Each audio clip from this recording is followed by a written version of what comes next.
How's it going, guys? My name is Zach with the Movie Castle, and today we're going to be talking about Junji Ito Maniac Episode 10. This one is entitled Unendurable Labyrinth and The Bully. This is obviously based on manga by Junji Ito, both of which are collected in the States in this Deserter Junji Ito story collection. This is one of the newer ones to come out, and is also a collection of some of Junji Ito's earliest works, so really cool to pick that up and read these stories. I am glad this one came out in time for the anime, because 4 of the stories, 4 out of the 20 in here, are actually from Deserter, so that's like 20% of the show is in this book. And 2 things really quick. 1, I should get my review up for this book pretty soon, and 2, if you guys are watching this episode around the time when it comes out, we are getting pretty close to the release of the next one of these, which will be entitled Tombs. I think it's in like a week or maybe 2, but really looking forward to Tombs coming out. Anyway, in regards to this episode, this was overall a pretty solid episode. I really liked both the stories and thought they had a really neat idea behind them. Yeah, the show's typical flaws are there, like with the animation. You can't help but notice how in The Bully, they keep cutting to random pieces of playground equipment, I guess to establish tone and atmosphere. But yeah, you know they don't have to animate those. And there's a few scenes in Unendurable Labyrinth when there are like too many monks on screen, and a few wider shots where the characters don't really move much. Yeah, there is some of that, but overall I do like both these stories. But I think the interesting thing with these stories is when I read the manga, I really like Bullied better. In Viz's translation, it's Bullied and not The Bully, so forgive me if I switch back and forth. But I really liked Bullied better in the manga, but I think in the show I liked Labyrinth better, and I think there's a few things with that. Is in the show, they do a few little changes to Labyrinth, nothing big, but a few little things that I think really help the story. For example, the establishing shot of the Buddha statue, they changed the angle where it's even more apparent just how huge the statue is. There's also little conveniences that they change. You know, for example, one of the characters just happens to mention what the monks are going to be doing for no reason than other that it popped into her head. And then there's like a hidden door that they just happen to see really easily in the manga. And in the show, they make it where they heard the thing that she's going to reference, and they also add in a few shots of them looking around and then finding the door. So again, really little things. And there's another thing, and it may just be the translation, I don't know. The friend of the main character and the girl they encounter in the temples are a little more, you know, got a little more attitude this time around. They're a little more spunky, and that again may just be the translation, but I thought that all these little changes, it did help the story out, and they weren't anything too huge, and I thought Labyrinth came out good. Now the problem is the Bully, and overall the Bully is relatively the same to how it was in the comic, except for one big thing. They removed the framing mechanism. In the manga, it's about this woman looking back on her past and remembering a time when she was a huge jerk as a kid, but taking away that framing mechanism, it makes it awkwardly jump to the future, but also we don't get the right mindset. It just seems like this sad story of a girl turning to bullying. But in the comic, having the framing mechanism, it framed it in a way of saying, this is what I remember when I was a kid, this is what I regret doing. It was so much more thoughtful and somber having this framing mechanism, and I can't stress how important that was, but more on that in a little bit.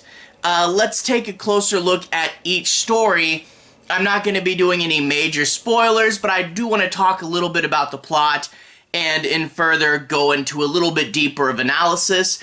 Again, no major spoilers, but I will be doing a bit of analysis. Anyway, Unendurable Labyrinth. Two girls going on a hike. The main girl and her friend. And you see the main girl has dropped out of school, and the friend doesn't really know why, and wants to get her to come back.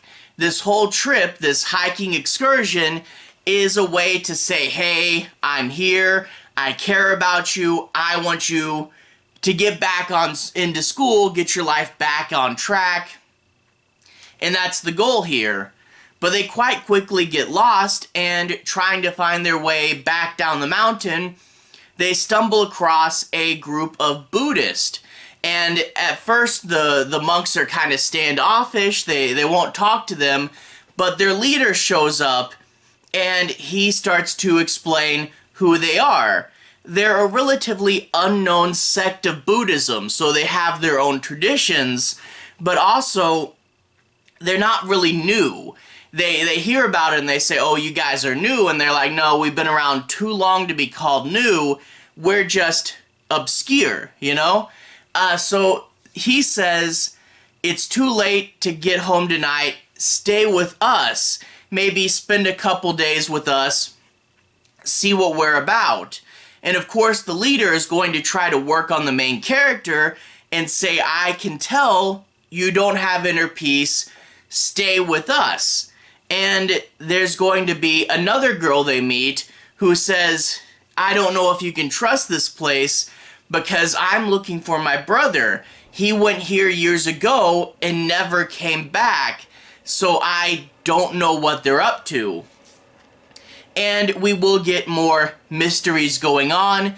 A girl's going to overhear a conversation, and I want to be kind of vague about the ending, but let's just say they do follow a group of monks out into the middle of the night to witness a fascinating ritual with a very good, disturbing Junji Ito visual. They do actually, I mean, it's in the title, they do have a labyrinth, a big maze that they're going to wander into, and it's a really cool moment.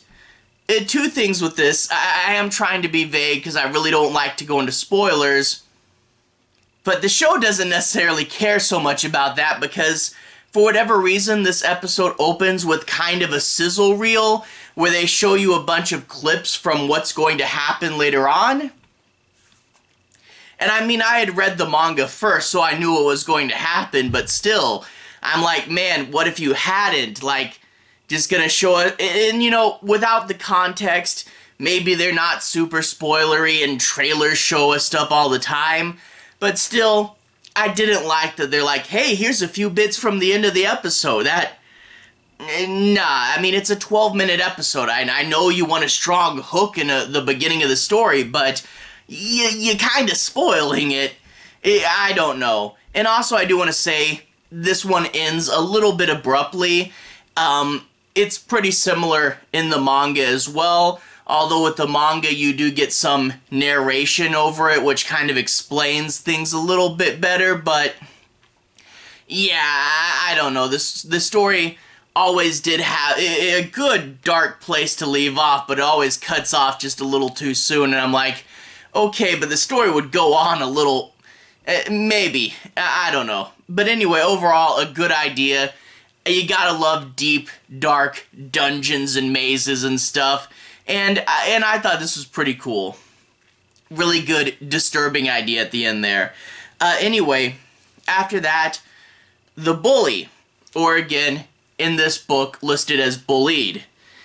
We get this girl, and she's a young girl playing at the park, and she's kind of alone, but there's a group of boys. And one of these boys, she really likes. She has a huge crush on, but the boy's friends are going to go, you have a crush, you stay away from us. So the boy's friends are kind of being jerks and keeping them apart. Well, one day this mother shows up. She's new in town and her young son doesn't have any friends. So the mother pays the girl a chocolate bar in order to befriend her child and play with him at the park that day. Okay, cool, chocolate. But then what happens is the boy keeps coming back to the girl. The girl's his only friend, and in the show, they have the nickname Big Sister, which they don't do in the comic, and I think that might just be a translation thing. But he keeps going up to her, Big Sister, I want to play today. And, you know, the kid, not a bad kid, but when you're trying to win this boy's attention, and instead you have to just keep babysitting this kid, the girl's gonna get frustrated. And it's a part of the story where it's like, you know, no one's really doing anything wrong. You know, the girl wants what she wants, and the boy just, you know, wants to not be alone, but their interests conflict, you know? And the girl, quite unfortunately, decides, hey, I can get rid of this kid if I start to be a little mean to him. So she yells in his ear, and then eventually will play other nasty tricks on him, and you can tell there's this transition from doing it to try to just shoo him away to eventually liking being the bully and getting worse and worse, and you can actually see the change in her drawing when she gets to be more maniacal, and eventually she settles into this bullying role. So it's an interesting psychological twist there. Someone who didn't want to be a bully and became it inadvertently. But then we get the thing, and the big problem with this is we jump to the future, which is a good segment, I'm not saying that. The problem is we didn't set up the future properly. In the original manga, we start off in the future. This girl is talking to her fiancé, which is actually the boy from in the story, and that's not super clear when you tell it this way. But the girl and the boy, and she's talking about, can you believe this park is still here? It's a symbol of a time in my life I really regret. No, not meeting you, how I treated this little kid. And then she goes back in the manga and flashes back to this story. You see how having a flashback frames this story completely different? In the anime, we get to see a girl's sad trip into bullying. And it's a sad story, yeah. But when you have the manga using this as a framing mechanism, we get the build-up and dread about this park, the terrible thing that happened here. I can't believe it's still standing. But more importantly, we get the idea of this is something I did in my past. It's something I'm not proud of. It's framing the story with a sense of regret. So when something terrible happens, we're not just witnessing something terrible, but we know how she feels about it in the future. We know she feels bad. It makes the character of the bully a much more sympathetic character, and going into it with this lens, as I feel super important. I mean, we all have things in the past that we really regret doing, and it offers us a window to look into this character that otherwise is just a little too cruel. Plus the mystery and stuff. But anyway, when we do get to the future, which also, without the framing mechanism, is a little bit of a jump, you know, kind of like, oh, we're in the future now, that's a little weird. But when we do get to the future, again, I won't spoil what happens, but two pretty interesting, messed up, psychological things happen in here, and I thought they were pretty cool. And yeah, I don't want to go too far into that, but I think why they got rid of the framing mechanism is it does lead to a lot of narration, and this is the problem with thinking film has set hard and fast rules, and it really doesn't. And it's probably they got rid of it probably because they consider narration passé nowadays, you know? And to be fair, there's a lot of stories where narration doesn't work. It's often the character just monologuing to the camera too long, and it makes all the plot points feel forced and in your face a lot of times.